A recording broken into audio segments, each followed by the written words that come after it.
Zonja dhe zotrinj, mirë se erdhët në Ditari në orës 19 kundër zhvillimet kryesore të ditës veçojnë. Qeveria anulon të gjitha prokurimet publike me përjashtim të atyre që kanë lidhje me emergjencën shëndetësore të koronavirusit, pezullohen edhe ato procedura prokurimi që janë në proces. 16 raste të reja me COVID-19 në Shqipëri duke quar në 259 numrin e të prekurve. Viktimat kanë arritur në 15, ndërsa 67 janë të shëruarit.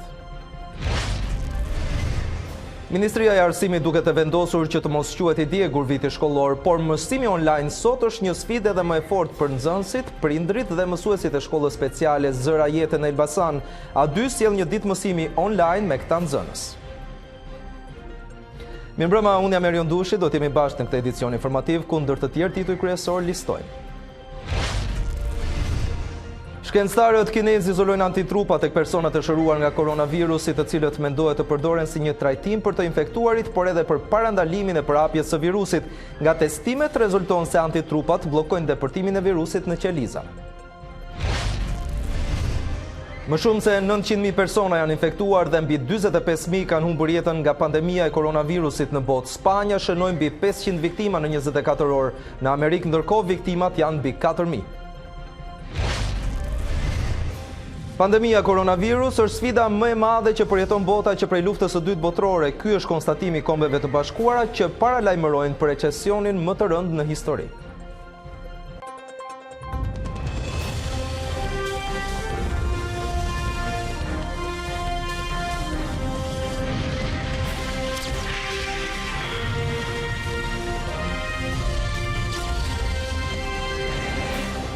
Zonja dhe zotri, mirëmbrëma, sikur se ju tham, shkon në 259 numri të identifikuarve me koronavirus në vend. Ministria e Shëndetësisë njofton se gjatë 24 orëve të fundit janë kryer 152 testime, duke rritur bilancin edhe me 16 raste të reja të konfirmuara.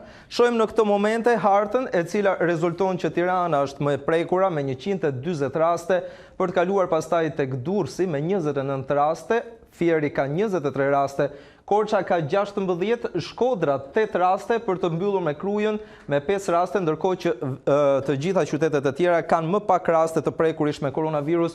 Totali pra është 259 persona në rang vendi. Jemi gjithmonë në javën e 4 të pandemisë në vendin tonë, kemi një sër masash të njoftuara tani më nga qeveria, por se çfarë ndodh saktësisht, do kem në këtë momente në lidhje të drejtë për drejtë me SKAP epidemiologen Eugena Tomini. Zonja Tomini, mirëmbrëma dhe faleminderit që pranuat ftesën të jeni me ne. Mirëmbrëma, faleminderit ju. Në vlerësimin tuaj, zonja Tomini, si epidemiologe tashmë që kemi hyrë në javën e 4 të epidemisë, çfarë do të thotë kjo kohë fizike në raport me atë çfarë presim? Absolutisht është e vërtet, kemi një trend në rritje në këtë javë të 4 të epidemisë, sigurisht që është një trend rritës linear, dhe në javët në vazhdim ne presim rastet e tjera të konfirmuara dhe në varësi dhe të hetimit epidemiologjik që të gjithë njësit vendore të kujdesit shëndetësor janë në proces e sipër për çdo rast që ka qenë i dyshuar dhe është konfirmuar dhe më pas gjurmimi kontakteve ndodh hap pas hapi. Zonja Tomini, në qoftë se shohim kurbën e të infektuarve, kemi herë numër të lartë e herë më të ulët. Nga sa vjen ky raport? Do thotë që bëhen më pak testime apo janë sinjale këto që mund të na çojnë në një nivel të kufizuar të përhapjes së virusit? Normalisht, niveli i heri i lartë e heri i ulët i testimeve kanë varësi të drejtë për drejtë nga çdo rast të dyshuar që vjen nga shërbimi i sëmundjeve infektive, ashtu dhe nga i pneumologjisë. Çdo rast të dyshuar testohet kundrejt gjithë programit apo procesit për një rast të dyshuar. Rasti i dyshuar është sipas përkufizimit të rastit, që ka kriteret klinike, kriteret epidemiologjike tashmë të përcaktuara në bazë të kontakteve me persona të dyshuar, apo që mund kenë pasur historik udhëtimi të mëhershëm, dhe ndërkohë diagnoza laboratorike kryhet brenda 8 deri 24 orëve. Pra çdo rast i dyshuar duhet të testohet. Ndërkohë gjurmimi epidemiologjik ndjerë në pa rrethin e ngushtë që janë kontaktet familjare dhe më pas rrethin më të gjerë që janë kontaktet të një rrethi sekondar apo terciar të deklaruar nga rasti i konfirmuar. Është shumë e rëndësishme bashkëpunimi me rastin e konfirmuar, sepse duhet të ndiren dhe të listohen të gjithë kontaktet për gjurmimin dhe marrjen e tamponit nazofaringeal dhe të rastit që është të kontakteve të tyre. Zonja Tamomini, ndoshta jo vetëm për shkak të numrit, por edhe masave të ndërmarra dhe asaj që tani më qarkullon edhe në media, alarmi të dhënë për sa i takon pandemisë, njerëzit janë të trembur nga çfarë ndodh, dhe ndoshta edhe vetë duan të bëjnë një test, por sot është marrë një vendim që asnjë testim të mos bëhet në spitalet private. Për çfarë arsyesh erdhi kjo masë? Nuk është se është aktualisht kjo masë e marrë. Komiteti teknik është mbledhur rishtas me takimet sistematike dhe kërkesa kanë ardhur dhe nga laboratorët privat. Janë duke u gjykuar, por është një masë drastike e marrë në këto momente për vetë faktin se është i vetmi laboratori certifikuar dhe brenda niveleve të sigurisë Instituti i Shëndetit Publik e ka një të tillë, dhe është në nivel kombëtar. 2 laboratorët të tjerë, që është laboratori mikrobiologjisë në qendrën spitalore universitare Nën Tereza, që do të jetë mbështetje kryesisht për rastet të cilat negativizohen, kryesisht për pacientët që janë aktualisht të hospitalizuar në spitalin Shef Qendror dhe atë në spitalin infektiv, të jetë mbështetje i laboratorit të virologjisë. Po unë do të deklaroj, jo vetëm unë, por gjithë ekspertët teknikë, është laboratori certifikuar, ka kapacitetet të plota, të dyfishuara tashmë për gjithë diagnozën laboratorike që do të kryhet në nivel kombëtar për gjithë rastet në vimësi të kësaj epidemie. Dhe sigurisht që kapacitetet janë, është laboratori i nivelit të biosigurisë të nivelit 2+, të cilën laboratorë të tjerë duhet ta kenë dhe të certifikuar nga Organizata Botërore e Shëndetësisë. Edhe sikur laboratorët privat do kishin vijuar të testonin në drejtim të COVID-19, përsëri konfirmimi nga laboratori i virologjisë në Institutin e Shëndetit Publik do të ndodhte automatikisht. Kështu që do të ishte një dëm ekonomik i dypalshëm, i dyanshëm, dhe konfirmimi nuk do të njihej nga laboratorët privat. Zonja Tomini, nga ky laborator sa teste mund të bëhen në ditë dhe a mund të drejtojnë individët personalisht për të kryer një test, ata që dyshojnë që mund të kenë edhe shenja? Dyfishimi i kapaciteteve. Në numër, zonja Tomini, çfarë do të thotë? Në numër, 500 teste në ditë mund të kryej laboratori i virologjisë në ISHP. Ndërkohë ky kapacitet mund të zgjerohet në varësi të fluksit, sepse po funksionojmë me kapacitete normale të laboratorit të virologjisë në ISHP. Në qoftë se do të kemi një fluks të teshtuar, sigurisht që kapacitetet janë në gatishmëri për të ushtuar laboratorit të virologjisë, kapacitete humane dhe ato laboratorike. Për sa i përket testimeve, asnjë rast nuk mund të shkojë në laboratorin e virologjisë për të testuar në mënyrë individuale. Duhet plotësohen kriteret klinike, laboratorike dhe epidemiologjike, kryesisht ato epidemiologjike dhe klinike, për të testuar, dhe çdo individ duhet të vlerësohet apo të triazhohet nga 1-2 dhe nga njësitë e kujdesit vendor në nivel rajonal. Çdo dyshim klinik nga mjekët infeksionistë dhe pneumolog deri në këto momente nuk është neglizhuar kundrejt testimit laboratorik. Asnjë rast nuk duhet shkojë drejt për drejtë në Institutin e Shëndetit Publik. Jo vetëm që favorizojmë transmetim të infeksionit dhe shtojmë zinxhirin e transmetimit të tij, por përkundrazi do të rikthehemi sërish dhe do t'i drejtohemi përsëri 1-2 apo 0800-20-20 në drejtim të konfirmimit si rasti i dyshuar dhe më pas të testohet pranë laboratorit virologjisë. Pra ne flasim sot për dyfishim të numrit të testimeve. Janë rreth 500 të tilla në ditë, ndërkohë që testimet, tamponimet nuk bëhen kaq në numër, zonja Tomini. Çfarë do thotë kjo, që në të ardhmen ne presim që të shtohet numri, apo duhet që gjithsekush të paktën të kalojë nga 1-2 të ketë simptoma, duke pasur ndërmend edhe një tjetër fakt ama që në Kinë sot po procedohet me personat që nuk shfaqin simptoma dhe përbëjnë rrezik për të tjerët. Si do veprohet me këtë kategori njerëzish? Është deklaruar më se disa herë që paralelisht gati 70% e popullatës mund ta kalojë në mënyrë asimptomatike. Testimet altapeto e kanë treguar edhe shtetet e tjera, të cilat kanë pasur dhe krizë të fuqishme shëndetësore kundrejt pacientëve të cilët kanë qenë terminalas apo kanë kërkuar rianimim terapi intensive. Por duhet thënë që aktualisht Shqipëria nuk është për testimin altapeto, nëse do të merren vendime të tjera në vijimësi, këto do ta vërtetojmë dhe ju do të jeni në kohën e duhur për të njoftuar. Aktualisht jemi duke vazhduar rekomandimin e Organizatës Botërore të Shëndetësisë për çdo rast të dyshuar testim. Për çdo rast i cili ka kontaktet jo vetëm familjare, por edhe kontakte të gjëra sekondare apo terciare, të gjithë pacientët kontakt të rastit konfirmuar do të testohen. Dhe këtë e theksojmë me bindje, gjurmimi epidemiologjik është në ecuri e sipër dhe nuk po neglizhohet asnjë rast i tillë. Nëse do të merren vendime për testimin në popullat, në depistim të gjerë të popullatës asimptomatike, sigurisht që do të jeni ndjeni në minutën që do të caktohet ky lloj vendimi. Dhe me qenë se jemi tek gjurmimi epidemiologjik, kemi qytete që kanë një numër më të vogël, por kemi tani më edhe 17 qytete të konfirmuara që e kanë të pranishëm COVID-19. Ka një arsye për këtë që në disa nuk ekziston, nuk kemi raste të deklaruara të paktën zyrtarisht. Gati 50% e Shqipërisë është e prekur nga COVID-i me raste sporadike, por edhe me transmetim komunitar tashmë. Dhe normalisht rrethet apo qytetet të cilët kanë edhe një densitet popullatës, një interaktivitet urban, sigurisht që aty është dhe pesha më e madhe e shfaqjes dhe e gjurmimit të rasteve ku kontaktet kanë qenë më të shumta. Por duhet të theksoj, prekja në mënyrë sporadike 1 apo 2 rasteve apo edhe 4-5 rasteve në qytetet e vogla nuk do të thotë që ne nuk po gjurmojmë rastet dhe nuk po evidentojmë raste të tjera. Gjurmimi po vazhdon, por ndërkohë kontaktet e ngushta dhe kontaktet e një rrethi sekondar të tyre në këtë nivel kanë qenë. Prekja në vazhdim, nëse do të kemi një transmetim më të gjerë komunitar, sigurisht që do të lihet javëve të tjera të epidemisë ku pretendohet, sipas edhe projeksioneve statistikore të hartuar nga Instituti i Shëndetit Publik, pretendohet një trend më i lartë ose mundemi që të mbajmë të njëjtin trend linear deri në arritjen e një piku që ndoshta javët e prillit e përforcojnë këtë gjë. Dhe kur llogaritet të arrijë ky pik, flasim për javën e 2 të prillit apo për më tej?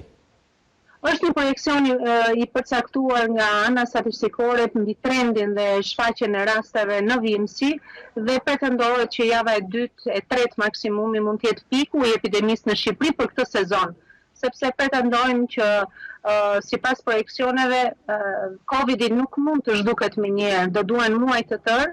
Shembull ka dhënë dhe epidemia dhe pandemia e hënjën e njishit, ku gati 8 muaj radhazi u deshën që hënjën e njishit adaptohej dhe të përshtatej dhe të kalonte si një grip sezonal më pas në sezonin e ardhshëm. Shpresojmë që ky intensiteti i rasteve dhe trendi i tyre të mbajë të njëjtën linjë dhe urojmë shumë që rikuperimi dhe adaptimi i Covidit të jetë dal nga dal dhe i sa më i lehtëshëm për popullatën shqiptare. Pra, jemi përballë faktit që është shtuar numri testeve, por nga të dhënat shohim që kemi më pak të infektuar. Ky raport mos do të thotë zonja Tomini që është kufizuar harta e të prekurve? Masa drastike të distancimit social kanë vlerën maksimale, jo vetëm në Shqipëri, por në të gjithë botën. Janë element të rëndësishëm për të minimizuar transmetimin e infeksionit. Dhe normalisht në këtë trend që është kaq linear, këto lloj masash kanë luajtur rol vendimtar. Nëse do të linim që kjo epidemi të kalonte në mënyrë shumë individuale, e paprekshme, duke lënë vetëm forcën e Covidit, sigurisht që do kishim pa diskutim, do të kishim një prekje masive dhe do të kishim një pik të jashtëzakonshëm të hasjes rasteve pozitive. Janë këto masa dhe bashkëpunimi me popullatën, të cilën ata vetë kanë kuptuar që pa këto masa Covidi do të vazhdojë dhe të procedojë sipas dëshirës së tij. Janë këto masa të cilat duhet të respektohen dhe duhet të mbahen shumë rigorozisht ashtu si kundër është duke u vepruar, qoftë nga qeveria apo qoftë edhe nga forcat e policisë, forcat e rendit, vetë popullata është ndërgjegjësuar për këtë dhe ky fakt është më së i dukshëm tashmë. Zonja Tomini, përveç bluzave të bardha, sot rezultoi pozitiv edhe një rast ndër uniformat blu. Si pasojë, në Vor, i gjithë komisariati ju nënshtrua tamponimeve. A duhet ketë një procedurë standarde tani më edhe për këtë lloj shtrese, duke qenë se ata janë gjatë gjithë ditës në terren? Absolutisht nuk përjashtohet asnjë lloj shtrese. Janë të gjithë qytetarët janë njësoj.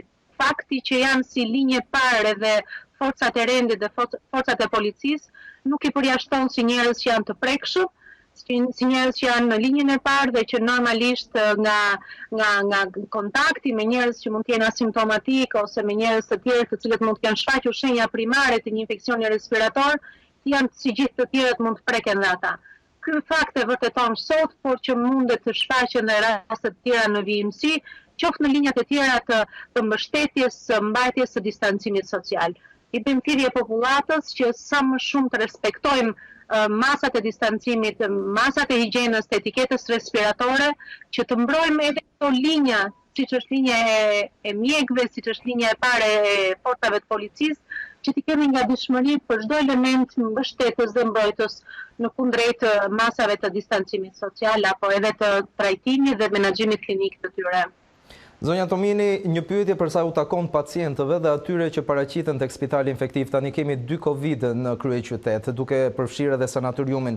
A ka një protokoll, procedurash që ndiqen me çdo person që paraqitet, apo kjo shkon në varësi të simptomave që paraqet gjithsecili prej tyre? Apo të sëmundjeve shoqëruese? Sigurisht që ka një protokoll të unifikuar për të 2 spitalet Covid-1 dhe Covid-2. Protokolli është i miratuar nga Komiteti Etikës dhe Profesionali i Qendrës Spitalore Universitare me prezencën e ekspertëve të nderuar dhe ekspertëve të fushave përkatëse, të reanimacionit, mjekëve infektiv, pneumolog, të cilët në bazë të rekomandimeve të Organizatës Botërore të Shëndetësisë e kanë bërë të aplikueshëm protokollin për ndjekjen e të gjithë rasteve të cilët janë hospitalizuar apo që kërkojnë terapi intensive.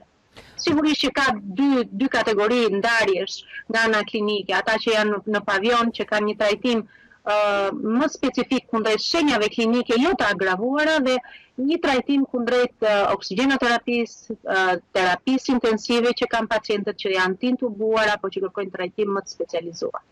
Zonja Tomini,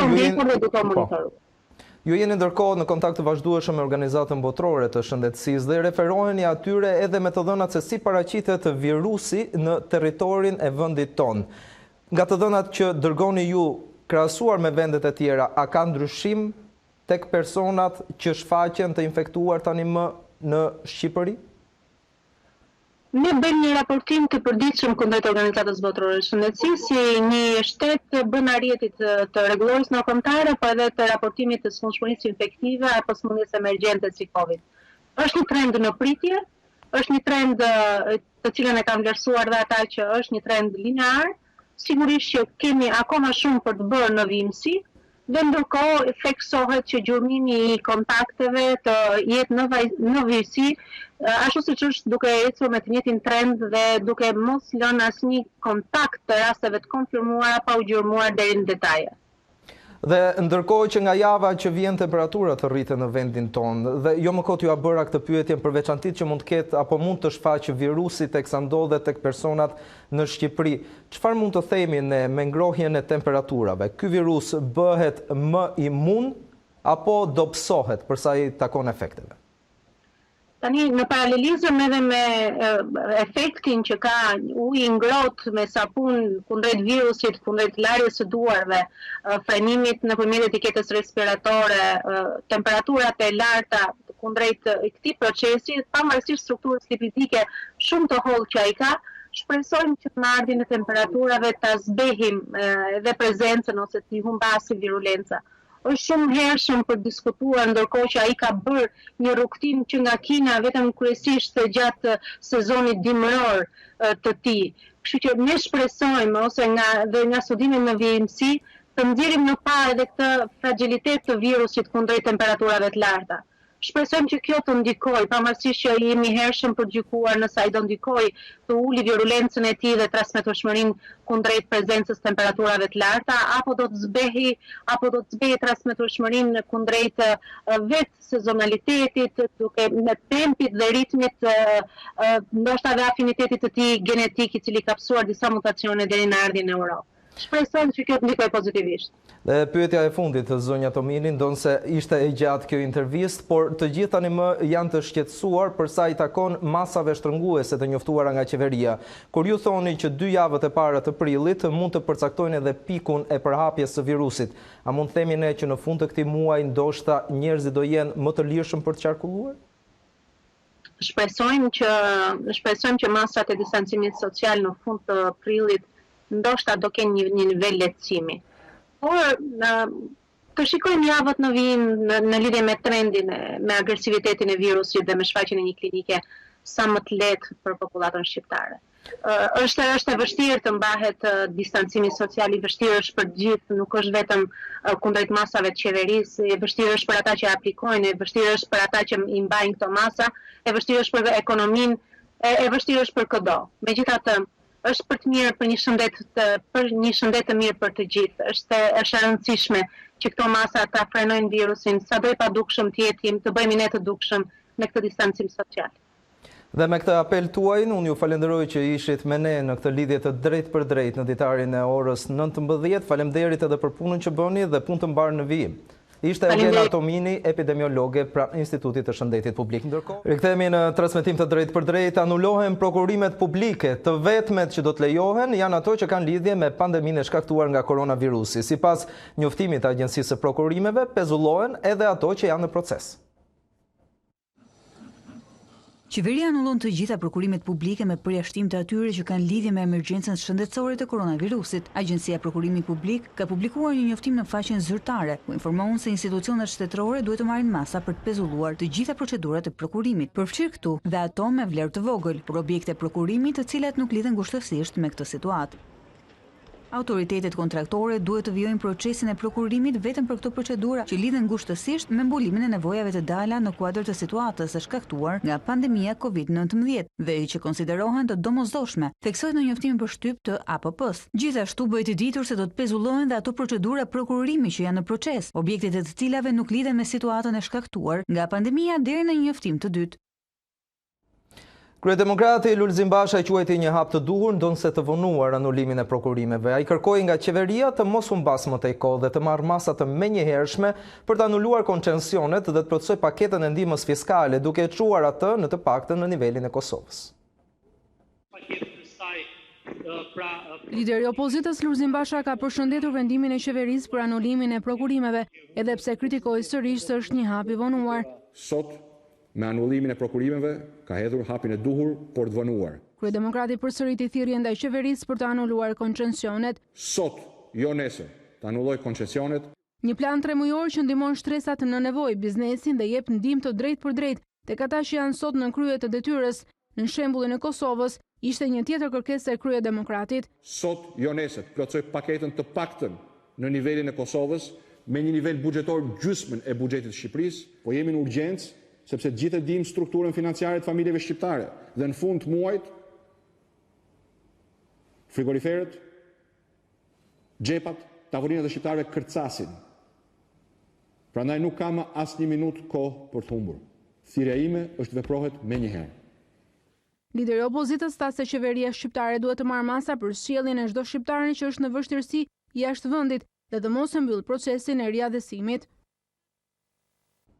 Kryeministri Rama ndërkohë zhvilloi një takim online sot me përfaqësuesit e bankave të nivelit të dytë në vend, ku mori pjesë edhe guvernatori i Bankës së Shqipërisë Gent Seko, që dua ta mirpres në këtë moment në lidhje të drejtë për drejtë në Skype, e gjithashtu edhe kolegen, faktikisht producenten ekzekutive për biznesin dhe ekonominë në A2 CNN, Aurora Sulçe. Zoti guvernator, mirëmbrëma, faleminderit që jeni me ne. Pyetja e parë ka të bëjë me takimin e sotëm me konferencën online me kryeministrin. Çfarë u diskutua saktësisht? Mirëmbrëma, sot, siç e keni parë dhe ju, organizuam një takim nëpërmjet videokonferencës me qeverinë shqiptare, kryeministrin, ministrin Ahmetaj dhe me drejtorët e bankave të nivelit dytë. Takimi sigurisht ishte koordinativ, këshillimor, pra nuk pati një vendimarrje, po pati një shkëmbim informacioni në funksion të veprimeve që ne po ndërmarrim kohën e fundit. Dhe kjo ishte mjaft e nevojshme për të rakorduar veprimet midis bankave të nivelit dytë, qeverisë, tregut dhe bankës qendrore. Konkretisht në këtë takim ne diskutuam në rast të parë lidhur me iniciativën dhe veprimin e marrë për shtyrjen e kësëve të kredive, pra lidhur me shtyrjen 3 mujore që është bërë kësëve kredive të klientëve të gjithë bankave dhe pam që bankat e nivelit të dytë praktikisht janë adresuar seriozisht i problemi dhe në mënyrë proaktive po veprojnë ditë pas dite me gjithë klientët si biznese të mëdha, të vogla dhe individ. Nuk shikojmë një problem në këtë aspekt, pra ky 3 mujor do të ketë një shtyrje të kësave kredive. Nga ana e bankave të nivelit dytë na u kërkua që ne të fillojmë të mendojmë dhe diskutojmë në vazhdimsi nëse do të ketë probleme me biznesin edhe pas një 3 mujori për të parë lehtësirat e mundshme që ne mund të krijojmë nga ana regulative për ta. Pra gjithsesi ne do të vazhdojmë të diskutojmë përveç të 3 mujori për të parë se çfarë mundësish regulative mund të krijojmë në bankave që më pas ato të krijojnë lehtësi bizneseve. Aurora Sulqa, mirëmbrëma dhe ty, dua të kaloj ty linjën tani për pyetjen e radhës. Mirëmbrëma Arion, mirëmbrëma zoti guvernator. Në Mirëmbrëma, fakt, është një çështje shumë interesante ky kredive për një periudhë 3 mujore, duke pasur parasysh se ka qenë një kërkesë e vazhdueshme e komunitetit të biznesit, por padyshim e mirëpritur edhe nga qytetarët e thjeshtë. Ashtu siç shpesh herë shoqëruar edhe me një paqartësi, në rast se bëhet fjalë për pranimin e të gjitha kërkesave që do të vinë nga individët dhe bizneset, apo vetëm për ato bizneset të cilat do t'i verifikojnë bankës që ndodhen në vështirësi, dhe kjo vlen edhe për qytetarët. Dhe në finale, do të jetë banka ajo që do të vendosi dhe do të gjykojë për të gjitha rastet, apo bëhet fjalë për një urdhër edhe sistemi bankar është i detyruar që të aprovojë shtyrjen për 3 muaj të pagesës së kësaj të kredisë për çdo rast që paraqitet, sepse vlen të sqarohet edhe kjo çështje. Sakt, Aurora, vendimarrja ka të vendimarrja që kemi marrë i jep bankave të drejtën për të gjykuar. Pra, jo në mënyrë automatike të gjithë klientëve do t'ju shtyhet kësti i kredisë. Kjo mund bëjë vetëm me një ligj dhe me një garanci, po që se do të bëjë në këtë mënyrë, në formën e një moratoriumi të prerë, por ne gjykuam që ta bënim në këtë mënyrë për mos i krijuar vështirësi financiare bankave të nivelit dytë, pasi disa nga bankat e nivelit dytë, jo të gjitha, në rast se do ta kishim aplikuar në këtë formë, siç thoni ju, do të kishin vështirësi financiare dhe praktikisht stabiliteti financiar për ne ka rëndësi parësore. Pavarësisht nga kjo, në bashkëpunim, në komunikim dhe koordinim me bankat e nivelit të dytë, aproçi, filozofia e bankave, ndërmarrja e veprimeve është shumë proaktive dhe pothuajse përgjithsisht të gjitha kërkesat janë, le të themi, pothuajse janë duke u trajtuar si në mënyrë automatike. Pra të gjithë klientët që bëjnë një kërkesë për shtyrje nga vështirësitë që vinë, vështirësitë financiare si pasojë e kësaj situate, bankat e nivelit dytë po i aplikojnë në mënyrë të menjëhershme, po aplikojnë shtyrjen. Bile disa banka, nuk po them emra, 2-3 banka e kanë aplikuar pothuajse për gjithë klientët. Sigurisht që ka raste përjashtimore të cilat nuk janë të prekur nga kriza. Këto raste i kanë të ardhurat, i kanë nga burimet ndryshme dhe nuk janë të prekur. Nuk ka kuptim që këto raste në mënyrë automatike t'u shtyhet për një 3 mujor kësti i kredisë, pasi edhe këta klient sigurisht janë një minorancë, por ka klientë të tillë që duan të vazhdojnë pagesën normalisht të këstit kredisë. Nga diskutimi sotëm edhe një herë, nuk vëm re që ka problematika, mund të ketë një rast përjashtimor, qeveria nga ana e saj ishte interesuar për të parë reagimin e bankave, njëkohësisht dhe ne nga këndvështrimi ynë në mbrojtje të stabilitetit financiar donim të shikoni si po ecte, nuk është një problem, po ecet në mënyrë proaktive. Problemi që unë shikoj është ndoshta mbas një 3 mujori për të parë veprimet më tejshme për të lehtësuar situatën e stabilitetit financiar për sistemit bankar dhe të bizneseve dhe të individëve në rast se do të vazhdojë të ketë vështirësi. Në fakt, zoti guvernator, sistemi bankar në këtë situatë është shumë i rëndësishëm. Jo vetëm se është financuesi kryesor i ekonomisë, por është një aktor, le të themi, kryesor në të gjithë procesin, si në atë të zbatimit të planit të emergjencës së qeverisë, dhe nuk kuptoj këtu nëpërmjet garancisë sovrane që do të vihet $100 milion në mbështetje të gjitha bizneseve të mesme dhe të mëdha, të cilat do të kenë vështirësi në dhënien e pagave të punonjësve të tyre dhe mund të drejtohen sistemit bankar për marrjen e një kredie për mbulimin e kësaj nevoje, ashtu edhe në drejtim të hapjes së numrave të llogarisë për kalimin e pagave të luftës, një tjetër kjo pikë e planit të emergjencës së qeverisë. Por nga ana tjetër, bankat janë edhe në vetvete biznes. Në këtë takim konsultativ, cila ka qenë qasja e sistemit bankar, apo rekomandimet që ata kanë bërë, ose ndoshta edhe ndonjë kërkesë që kanë pasur në mënyrë që të jenë edhe ato në një situatë optimale në këtë periudhë të vështirë për të gjithë. Atëherë, Aurora, këto 2 çështje që sapo ju përmendët ishin dhe 2 nga çështjet që gjithashtu u diskutuan në takimin e sotëm. Si do të operojë me fondin e garancisë, pasi qeveria, sikurse jemi ndjeni, ka lëshuar një fond garancie për 100 milionësh në funksion në garanci të atyre bizneseve të cilët do të paguajnë pagat e punonjësve. Dhe një çështje tjetër ishte gjithashtu dhe hapja e llogarive bankare nga ana e bankave të nivelit dytë dhe u kërkua nga ana e qeverisë që të ketë një qasje proaktive, një qasje sa më fleksibël dhe mundësisht me kosto sa më të ulta. Unë dua t'i falenderoj të gjithë drejtuesit qasjen e tyre realisht proaktive në këtë moment, pavarësisht nga disa problematika të vogla, në përgjithësi, pra duhet kuptuar që ne jemi në një situatë emergjence dhe të gjithë bankat kanë treguar qoftë gatishmërinë e tyre aktivitetin dhe bashkëpunimin perfekt. Normalisht fondi i garancisë i lëshuar nga qeveria do të përdoret nga bankat e nivelit 2, ata e kanë marrë seriozisht, pra është i pranuar, do të përdoret dhe do të funksionojë. Ky ishte konfirmimi që ne morëm nga drejtorët e bankave të nivelit 2.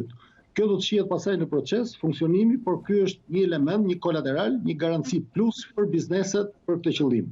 Gjithashtu dhe hapja e llogarive bankare na u premtua dhe dëgjuam nga drejtuesit e bankave të nivelit 2, do të procesohet shpejt, pra ata do të bëjnë maksimumin. Në këtë kontekst ata kishin një kërkesë, do diskutuar ishte një shqetësim, orari i punës. Shqetësimi kishte lidhje me orarin, pasi masat kufizuese që kanë bëjnë me kufizimin e lëvizjeve të popullatës në mbrojtje të shëndetit të tyre, krijojnë një problematikë caktuar në funksionimin operacional të bankave të nivelit 2, pasi duhet jemi të qartë që një klient banke shpenzon më shumë kohë se një klient tjetër që shkon në supermarket ose në një dyqan tjetër zakonshëm, pasi koha e nevojshme për procesim kërkon kohën e dur dhe kjo krijon rradha.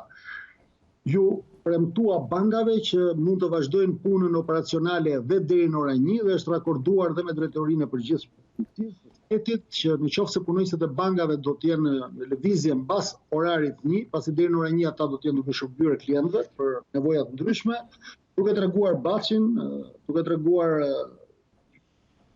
kartën e bankës, si punonjës i bankës, nuk do të ndalohen, pra do të lejohen se do të jetë justifikuar që ata kanë qenë për një qëllim të caktuar. Praktikisht takimi sotëm ishte takim koordinues, një takim shkëmbimi informacioni për të parë shqetësimet se sa sistemi bankar ka kuptuar veprimet ose paketën e masave ndërmarra si nga ana e qeverisë, po ashtu edhe nga ana jonë si bankë qendrore, ndryshimet caktuara regulative të cilat janë bërë dhe ka nevojë të bëhen. Patim disa kërkesa në vazhdimsi, drejtuesit e bankave nga ana jonë, kryesisht edhe nga ne si bankë qendrore për të konsideruar lehtësira të tjera në vazhdimsi, si në lidhje me trajtimin me provizione ose ose në lidhje me kërkesat kapital. Këto do të elaborohen në ditët në vijim, por sigurisht që gjithçka do të jetë në funksion të vazhdimit të situatës së krizës. Sa më e gjatë jetë kriza, aq më të mëdha do të jenë problemet në ekonominë, biznes dhe kudo. Për momentin, unë do të thojë që si gjendja e stabilitetit financiare e sistemit bankar vazhdon të mbetet e shëndetshme, me të pris likuiditeti, me një normë të lartë mjaftueshmërie, një personel të mirë trajnuar, gatshëm për të shërbyer, bankat do të jenë në funksionim dhe fatmirësisht është një nga shtyllat kryesore për të ndihmuar për kalimin e kësaj periudhe të vështirë në mënyrë sa më të mirë menaxhuar dhe me më pak vështirësi. Zë guvernator, padyshim që është një lajm i mirë që sistemi bankar është likuid dhe i mirë kapitalizuar, duke pasur parasysh se do të jetë edhe në përgjigje të një ndër veprimeve që ka marrë së fundmi Këshilli Mbikëqyrës i Bankës Qendrore. Nuk kuptoj këtu uljen e kostos së lekut, normës bazë interesit që tashmë ka zbritur në minimumin historik të 0.5%. A e shihni ju si një mekanizëm i cili do të ndihmojë në ringritjen e ekonomisë pra në një periudhë të dytë pasi faza e emergjencës shëndetësore të ketë kaluar dhe a do të ketë një përgjigje nga ana bankave nëpërmjet një reagimi të uljes të interesave të kredive të reja në lek? Aurora, të gjitha bankat qendrore, qoftë rajonit, qoftë eurozonës, po dhe më gjerë, të cilat janë prekur nga kjo situatë, po të shikosh në planin e tyre të masave, janë pothuajse të njëjtat masa që janë ndërmarrë dhe duke qenë që bankat qendrore kanë si objektiv kryesor stabilitetin e çmimeve, masa e parë numër 1 që ato kanë ndërmarrë ka qenë ulja e normës interesit. Me përjashtim të Bankës Qendrore Europiane, e cila nuk e uli normën interesit pasi e kishte ulur mjaftueshëm dhe ishte në një normë negative interesi, gjitha bankat e tjera qendrore, Fedra Rezerva e me radhë mos i përmend, që kanë pasur hapësirën e nevojshme, sado minimale, kanë bërë një ulje të normës interesit. Ulja e kësaj norme interesi shërben për të ulur koston e huamarrjes dhe koston e shërbimit të borxhit, pra politika monetare lehtësuese aplikohet me uljen e normës interesit, aplikohet për të nxitur kreditimin, konsumin dhe investimet. Dhe sigurisht që edhe pas kësaj situate krize, kjo ulje e normës interesit do ndihmoj publikun, do ndihmoj gjithë agjentët ekonomik, por dhe sistemin bankar për të pasur një kosto sa më të ulët kreditit, por dhe për të nxitur konsumin dhe investimet në këtë funksion. Pra ky është qëllimi, prandaj është bërë.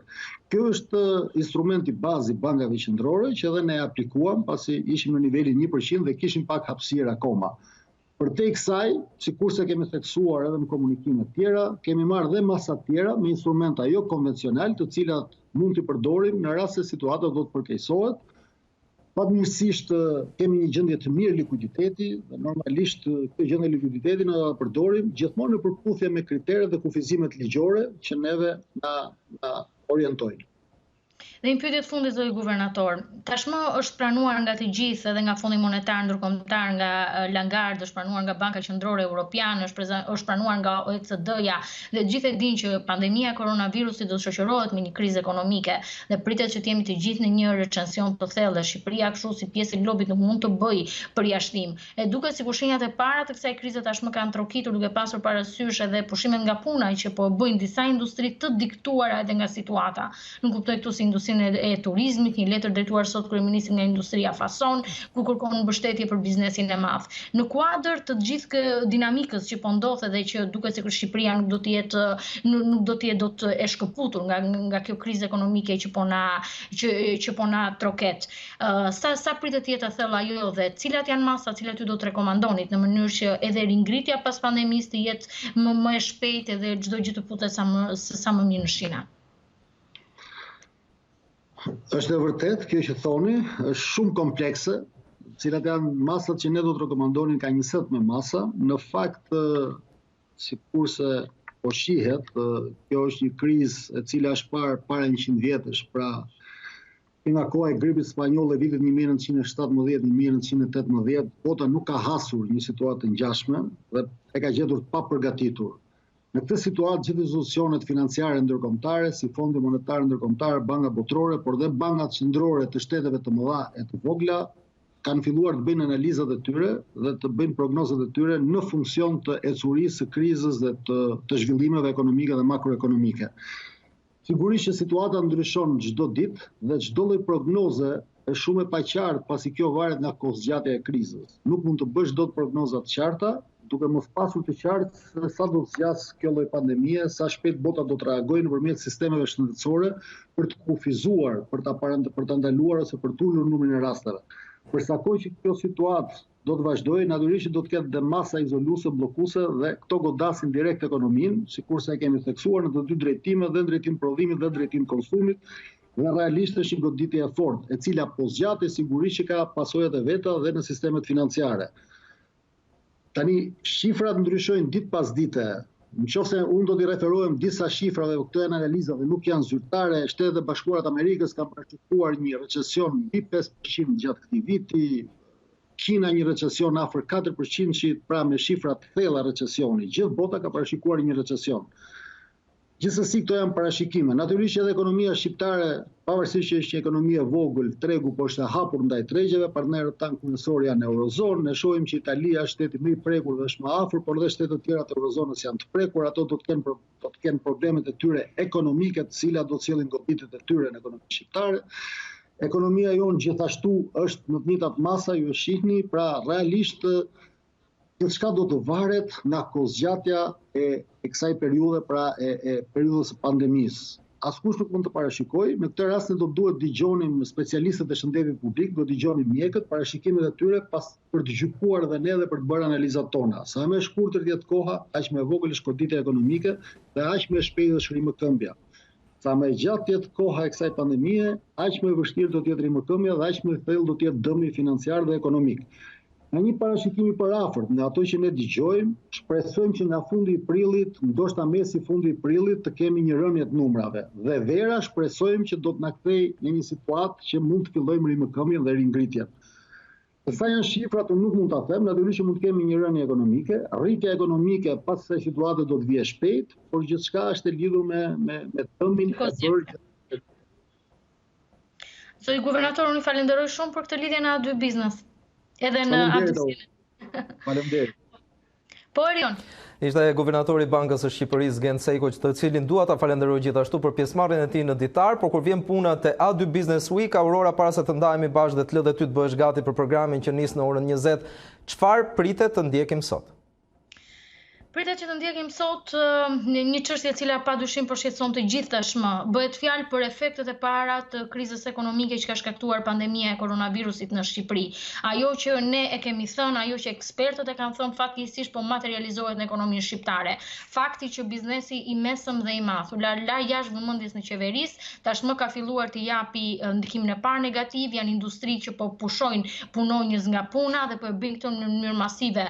Është sektori i turizmit, do të kemi deklarata nga tur operatorët, cilët në jug, që është destinacioni kryesor turistik shqiptar, kanë filluar pushimet nga puna dhe nga 1 prilli, pra nga dita e sotme, kanë vendosur në listë pagesë, kanë mbyllur listë pagesat dhe i kanë vendosur të gjithë punonjësit e tyre në armatën e të papunëve të Shqipërisë. Në të njëjtën situatë pak a shumë është edhe sektori fason, kemi industrisë në cila ishte drejtuar sot zyrtarisht nëpërmjet një letre ku paraqet situatën për dhe kërkesa ndërhyrjes që nevojitet nga qeveria kryeministrit Edi Rama, edhe këtu fasonistët deklarojnë që janë pamundësi të forta financiare për të paguar punonjësit, e kujtojmë që bëhet fjalë për një industri e cila ka vetëm zyrtarisht 60.000 të punësuar, ndërkohë që numri i të punësuarve në fasonje tekstileve, por edhe këpucëve i kalon 80.000, duke pasur parasysh edhe pjesën që punon në të zezë. Do diskutojmë pikërisht me përfaqësues të industrive, do diskutojmë me përfaqësues me ekspert për të analizuar se si është situata ekonomike, masat që duhen marrë, si paraqiten këto masa dhe vizioni i qeverisë në raport edhe me ndërhyrjet që kanë bërë vendet e tjera të rajonit e më gjerë për të arritur një konkluzione, për të bërë edhe për të dhënë disa rekomandime në të mirë të ekonomisë dhe të Shqipërisë, sepse në finale është ekonomia jonë e përbashkët. Aurora Sulçe, faleminderit për të gjitha informacionet e detajuara, intervistën tani më edhe me guvernatorin e Bankës së Shqipërisë dhe faleminderit mbi të gjitha që isha e pranishme në këtë hapësirë informative ekonomike në Ditarin e orës 19. Eci mëtej, pak javë më parë, kryeministri Rama njoftoi se deputetët dhe kabineti i tij qeveritar do të merrnin vetëm gjysmën e pagës së marsit, por ligjërisht paga nuk mund të kufizohet veçse me heqje dorë vullnetarisht. Për këtë arsye, grupi i deputetëve të Partisë Socialiste vendosi të dërgojë të enjtë kuvendit shkresën se heq dorë nga gjysma e pagës, të cilën ja vendos në dispozicion buxhetit të shtetit për nevojat e luftës. A2 kontaktoi edhe me deputetë të tjerë të opozitës parlamentare, të cilët konfirmuan se gjithçka mbetet në dorë të tyre, pasi kryeministri nuk mund t'i detyroj, por pjesa më e madhe e tyre do t'i bashkohet kolegëve të shumicës qeverisëse.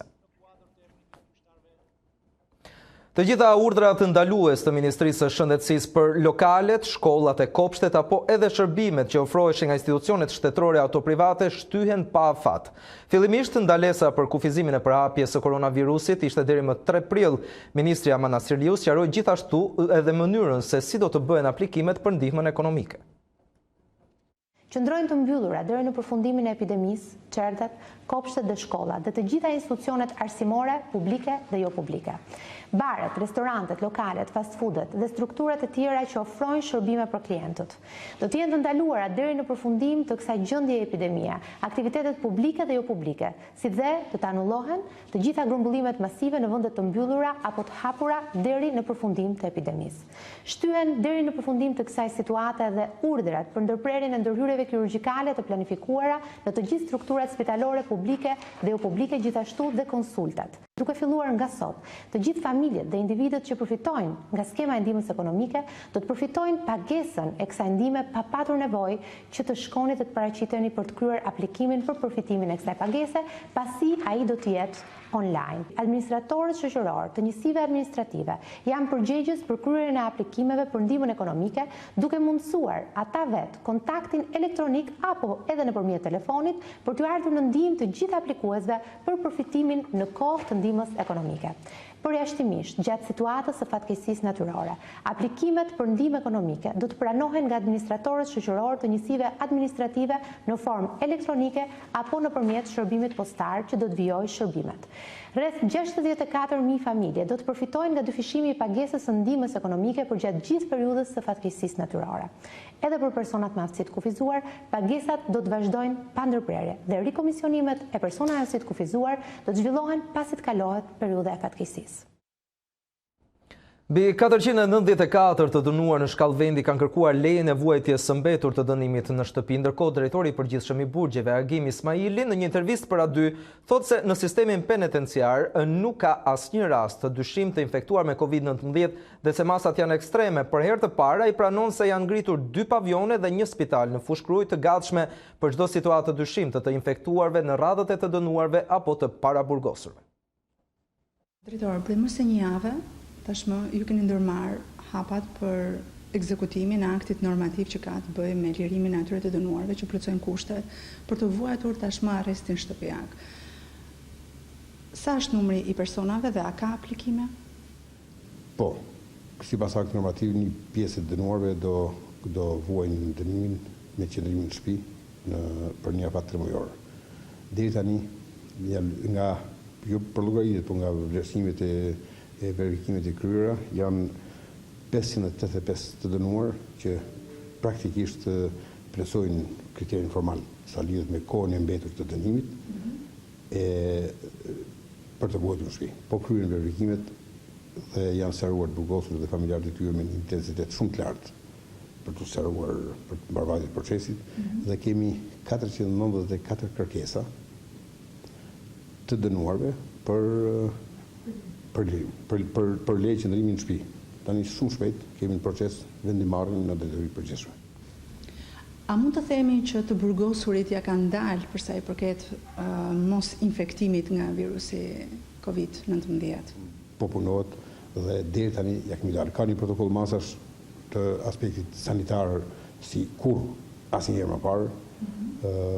Çdo kush që mund të futet në burg, pra personel, staf, avokat apo prokuror nëse ndodh, kontrollohet dhe vlerësohet nga pikpamja shëndetësore nga stafi shëndetësor, natyrisht dezinfektohet, pajitet me maska, me doreza, stafi i burgut në regjim të brendshëm natyrshëm që kontrollohet çdo ditë, vetë karantinohen pas punës, me doreza, me maska, me dezinfektim të vazhdueshëm, masa sanitare për dezinfektim të ambienteve, është gjetur mirëkuptim faktin nga të burgosurit, nuk ka fare panik në asë ndër të burgosur, asë ndër staf.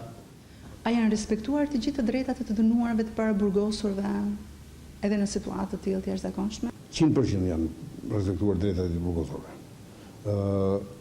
Së pari, natyrisht që kemi zgjeruar edhe mundësinë e telefonatave me familjarët e tyre, veç kësaj kemi shfrytzuar e mundësuar opsionet me video call, pra me Skype, këtë programet, dhe po shkon më së miri. Gjithashtu edhe ushqimet që ju vinë, kuptohet, kemi stimuluar që t'i dërgojnë përmes postës, pa patur kontakt me të burgosun nuk mund ndodhë që askush pas me stafin mbështetës e tjerë, që të kenë, pra mundësisht të evitojnë ardhin fare tek burgu familjar, flasim me videokoll, ajrosja natyrisht bëhet, kemi parë mundësinë për i bërë me grupe më të vogla që edhe brenda të kenë distancim social, pra mos ketë grupime të burgosurve që dalin para ajrosje, pra kemi marrë masa edhe në këtë drejtim në këtë aspekt. Në Itali, në fakt, në ditët e para të shfaqjes virusit, patëm dhe tentativa arratisje nga sistemi penitenciar. Në Shqipëri ka gjasa dhe a ka të dhëna që mund të ketë raste të tilla? Është ruajtur 100% dhe nuk ka asnjë lloj tentative. Është siguri e plotë dhe kemi bindjen që nuk ka asnjë lloj risku që të cënohen burgjet. Të ndodhë. Gjykata e posaçme antikorrupsion ju ka drejtuar një kërkesë ku ju kërkon zhvillimin e seancave me videokonferencë. A është e mundur kjo? Edhe janë krejtësisht mundësi teknike dhe një koordinim të fundit, pra do shkurt do bëhet kjo punë. Ministria për Evropën dhe punët e jashtme mbyll sot udhëtimet e mundësuara nga qeveria shqiptare për riadhesimin e shtetasve që ndodhen jashtë vendit. Përfitues tonë autoritetet janë vetëm ata persona në situatë urgjente. Deri më tani janë riadhesuar 932 persona. Mbrëmja së mërkurës shënon 2 fluturimet e fundit nga Londra dhe Roma për riadhesimin e shqiptarëve të mbetur jashtë vendit. Gjermania dhe Italia janë shtetet me numrin më të lartë të shqiptarëve të kthyer. Qeveria shqiptare thotë se ka ndihmuar vetëm qytetarët që janë në situatë urgjente dhe duhet domosdoshmërisht të kthehen, veçanërisht studentët. Në këtë periudhë edhe dihet në Gjermani janë pezulluar, deri në datën 20 prill është një njoftim zyrtar, por nuk i dihet, kjo gjë mund të shtyhet edhe më tej nëse situata nuk do të përmirësohet. Dhe në pamundësi për të kthyer vetë në shtëpi, u drejtova Ministrisë së Jashtme në mënyrë që të gjejë një rrugë për të kthyer në afër familjes, që më sigurt dhe unë nga ata. Kush ka mbetur jashtë vendit e ka të pamundur për momentin të kthehet. Por jam në kushte shumë të vështira, po flen një garazh që mbajnë sende shtëpiake, një dhomë që mbajnë sende shtëpiake, po flen një bateni në një dyshek me 2 batenia. Ju kam kërkuar ndihmë ambasadës, ministrisë jashtme, por askush nuk më kthe një përgjigje. Edhe largimi nga Shqipëria nuk është i mundur. Kam marrë me datën 5 mars, kam fut pasaportën për të bërë për 3 ditë. Ditën e 3, një vjen që kam marrë pasaportën, atë natë janë mbyll komplet fluturimet. Pyetuna që i kam në Itali janë nga 12-16. Janë vetëm për me fjalë komshit aty që janë kujdesohen edhe s'ka asnjë lloj tjetër. Jam i gatshëm që paguaj dhe biletën vetë për t'ikur. Kërkesat për kthim në AD vazhdojnë të mbeten të larta, ndërkohë që qeverisë kërkohet përmirësimi i praktikës së ndjekur deri më tani. Sugjerimi im është që të jenë transparent, sepse ato pretendojnë që kanë riadesuar shumë persona, po se kë kanë riadesuar, kush është kjo listë, nga kush përbëhet, pse nuk bëjnë publike një datën e fluturimit të radhës, orare dhe nisjan. Pra njerëzit duan transparencë, në mënyrë që ata të kenë mundësi të organizohen. Selit diplomatike në vendet ku ndodhen dhe Ministria e Jashtme në Tiranë janë institucionet e vetme ku shqiptarët duhet të adresohen për ndihmë. Për ata që ndodhen në vendet kufitare, autoritetet apelojnë që të bëjnë regjistrimin në ambasadat e respektive, por në çdo rast këshillohet të mos nisen drejt vendit, pasi kufit janë mbyllur. Dhe jemi në këtë ditar special për sa i takon koronavirusit. Për të ndalur fillimisht tek ajo që paraqet sot globi për sa i takon kësaj pandemie, për këtë na ndihmon harta, sikurse e shihni, shpërndarja e tij tani është më se e zgjeruar. Flasim për jo pak, por 180 vende të prekura në mbar globin me koronavirus, nuk janë pak, janë gjithashtu 911.308 raste, gjithashtu që e thon këtë gjë që janë personat që janë bartës që prej fillimit. Bëhet fjalë që prej dhjetorit ishte koha kur në Kinën kontinentale, në provincën e Hubeit dhe zonën e Wuhanit, u konsiderua tani më një epidemi. U paralajmëruar gjithashtu bota për të shpërndarë dhe për të marrë masat të cilat erdhën me vonesë dhe sollën për hapjen e virusit edhe në vende të tjera. Sot numërohen jo pak, por plot 45.497 të vdekur nga ky virus. Janë persona që kanë vdekur nga COVID-19, por gjithashtu edhe të tjerë që kanë pasur sëmundje të tjera shoqëruese. Nëse i marrim shtetet me radhë, do të shohim që pikërisht në vendin e 5 renditet tani më Gjermania me 76.524 raste. Gjermania deri më dje kishte numrin më të pakët, ashtu sikurse edhe për vdekshmërinë kishte numrin më të pakët, ende sot e ka të cilësuar në 858 raste, për të kaluar pastaj te Kina kontinentale, numëron 82.361 të prekur. Një numër të cilin e kaluan me shpejtësi vendet të tjera si Spanja, Italia dhe Shtetet e Bashkuara të Amerikës. Kina praktikisht sot ka marrë masa drastike për sa i takon virusit, jo vetëm nga frika importimit të rasteve nga jashtë kufive të saj, por edhe persona të infektuar që nuk shfaqin simptoma. Një sër testesh të reja tani më po merren në mbar vendin, ndërkohë që qeveria e Pekinit ka bërë thirrje që të gjithë personat që mund të dyshojnë që kanë pasur kontakte me persona të prekur me koronavirus të qëndrojnë në ambientet e tyre, duke pasur parasysh që biznesi tani më funksionon sikurse duhet. Eci më tej shohim që Spanja renditet e treta me jo pak, por 102.136 të prekur, janë 9.050 rastet e vdekshmërisë, të shëruarit numërohen 22.627, por Spanja gjithashtu përbën edhe vendin me vdekshmërinë më të madhe pas Italisë. Gjithashtu përbën edhe vendin e dytë në Evropë për sa i takon prekshmërisë nga koronavirusi. Mbetet e dyta në radhitje Italia, e cila jo më larg se sot raportoi një numër në rritje të rasteve të reja, por nga ana tjetër një numër në rënje pak të vogël për sa i takon vdekjeve, numërohen 110.574 personat e prekur që prej fillimit të pandemisë në këtë vend, Vdekshmëria është 13.155, ndërkohë që 16.827 janë të shëruarit. Do ndalemi tek ajo që përbën vendin e parë, e morën paksa më lehtësisht se të gjitha vendet e tjera. Rastin e pandemisë ishte presidenti i Shteteve të Bashkuara të Amerikës Donald Trump, i cili që prej fillimit u ndal vetëm tek ndikimi ekonomik që do të kishte kjo pandemi dhe jo tek ana shëndetësore, sot ende bën thirrje për ekonomin, kur thot që personat të cilët do të izolohen në shtëpitë e tyre në saj të masave të ndërmarra nga qeveria dhe nga shtëpia e bardhë, do të përballen jo vetëm me shtimin e përdorimit të medikamenteve, por njëkohësisht edhe me vetvrasjen apo nga ana tjetër edhe depresionin mendor. Por praktikisht se çfarë ndodh në Shtetet e Bashkuara të Amerikës, flasim që numërojnë në këto momente 203.608 raste të prekurish. Ne do të kemi në lidhje të drejtë për drejtë nga New Yorku mjeken pneumologe Denita Gega, të cilën do e kem në lidhje të drejtë për drejtë. E kemi në Skype doktoresh, mirëmbrëma, dhe për ne shqiptarët themi mirëmbrëma, po për ju ndërkohë mund të themi mirëdita në Shtetet e Bashkuara të Amerikës. Faleminderit që jeni me ne në këtë lidhje të drejtë për drejtë. Mirëditë, Erion, si jeni? Çfarë mund të themi për situatën aktuale? Çfarë raportojnë shifrat sot në Shtetet e Bashkuara të Amerikës? Të gjithë në Amerikë, në të gjithë Amerikën, personat që janë të infektuar për momentin arrin deri tek 205.000 veta dhe humbja e jetëve të personave ka arritur deri në 4.500 veta. Për sa i përket New Yorkut, që mbahet një nga zonat më të prekura dhe nga koronavirusi, numri i personave ka arritur deri në 76.000 vetë dhe humbja e jetëve deri në 1.700 vetë. Po këtu dua të shtoj diçka tjetër, që numra i personave që janë shëruar nga ky virus ka arritur deri në 8.750 veta.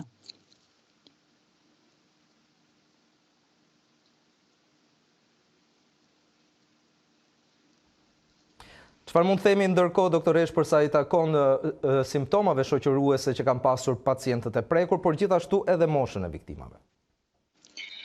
Po, është e vërtet që kemi mosha shumë të infektuara nga ky virus. Moshat në përgjithësi janë midis 35 dhe 80 vjeç, po më shumë moshat të prekura janë mbi 65 e lartë. Simptomat kryesore që fillojnë janë koll e thatë, dhimbje fyti, dhimbje në trup, më pas shtohet humbje nuhatjes dhe të shijes. Më vonë kur sëmundja avancon, kemi ato episodet e temperaturës së lartë, etheve, dhe derisa personat arrin me probleme të frymarrjes që kanë nevojë të marrin frymë me anë të aparateve të përkatëse.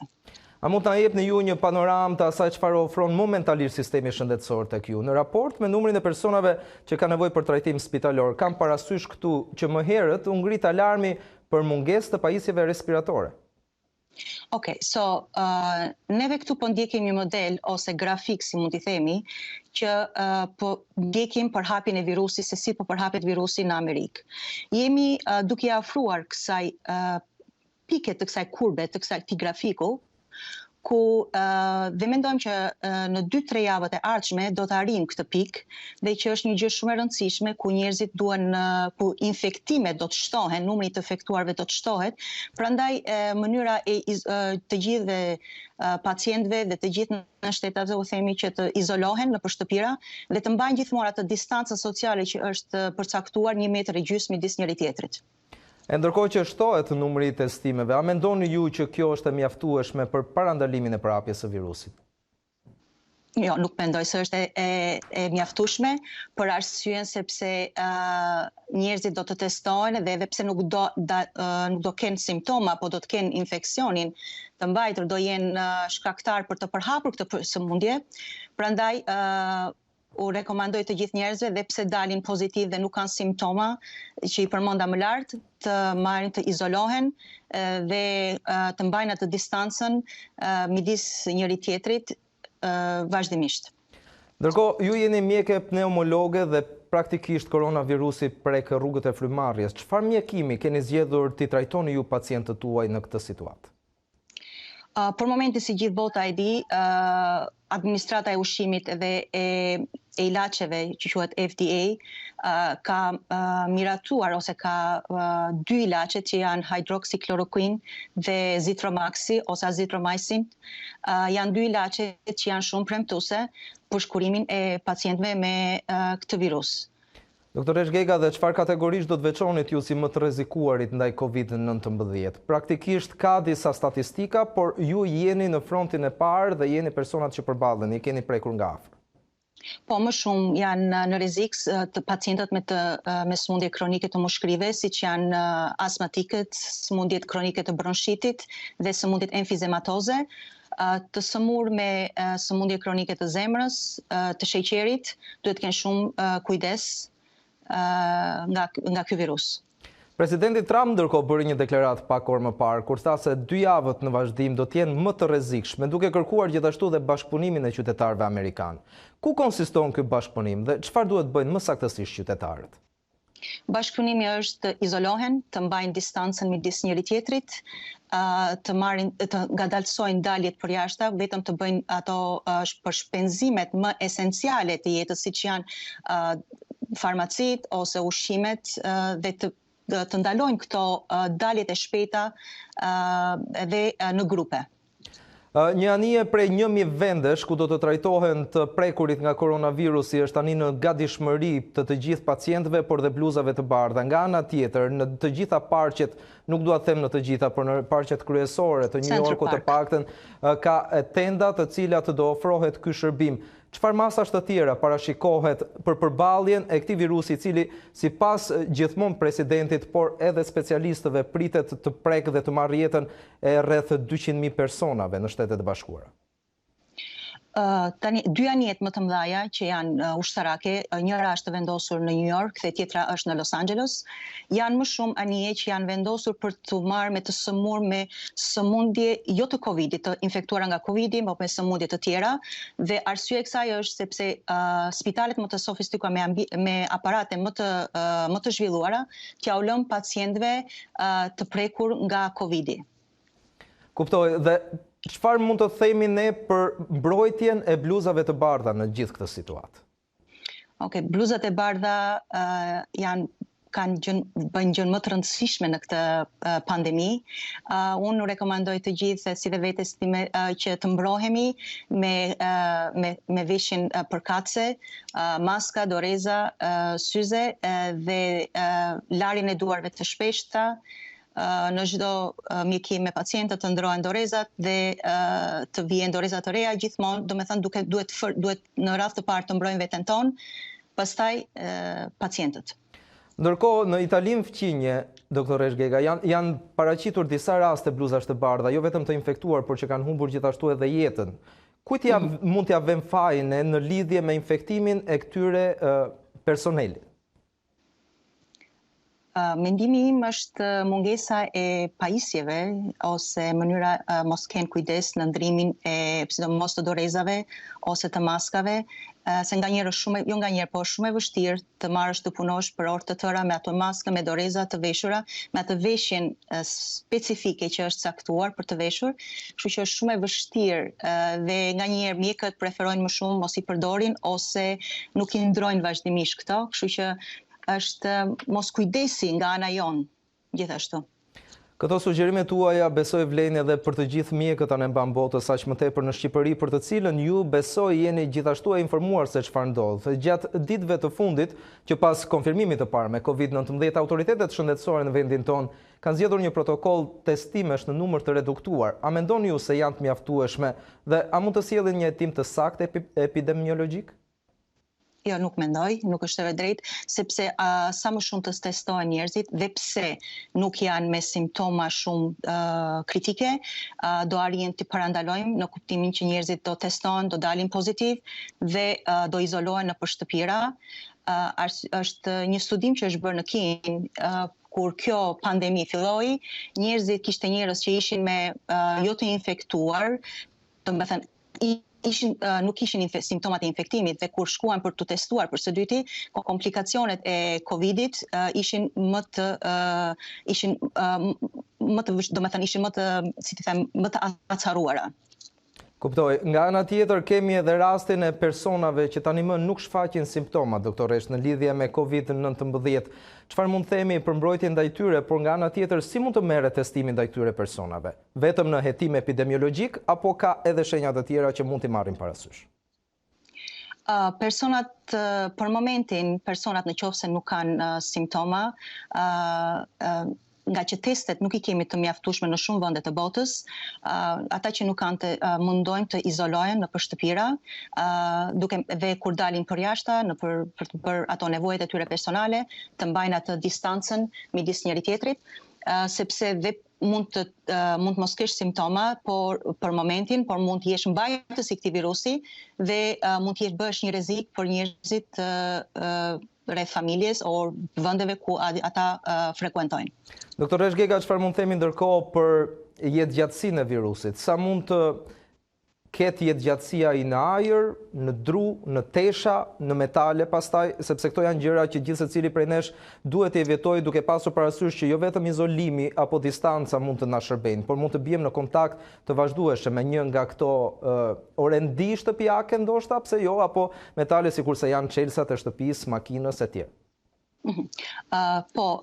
Tani në qoftë se metali ose mobiljet ose drur është prekur nga një person që është mbajtës I virusit ose është infektuar nga virusi, është shumë e rëndësishme sepse nëpër metale ky virus jeton deri në 6 ditë, nëpër mobilje jeton deri në 4 ditë, nëpër kutirat e amballizhimit ose në këto shishet e qumshit që janë plastike jeton 2 deri në 3 ditë. Pra duhet kemi gjithmonë kujdes, sidomos kur shkojmë për të bërë pazar, të veshim doreza, ose në qoftë se nuk kemi mundësi të këtyre dorezave, gjithmonë sa për të vim në shtëpi të lahen komplet duart për 20 sekonda, në mënyrën se si është treguar nëpër video të ndryshme nëpër internet, dhe gjithmonë dhe ambientet të disinfektohen vazhdimisht, pas larjes të disinfektohen me alkool ose me solucione të ndryshme disinfektuese. Ndërkohë për të gjitha shtëpiakët që na ndjekin në këto momente, çfarë mund themi për ato ushqime që blejmë, por nga ana tjetër edhe sallatën, pse jo, apo të gjitha frutat që gjithashtu mund të jenë prekur më parë nga personat e infektuar me COVID-19. Cilat janë masat që duhen të marrin në këto raste?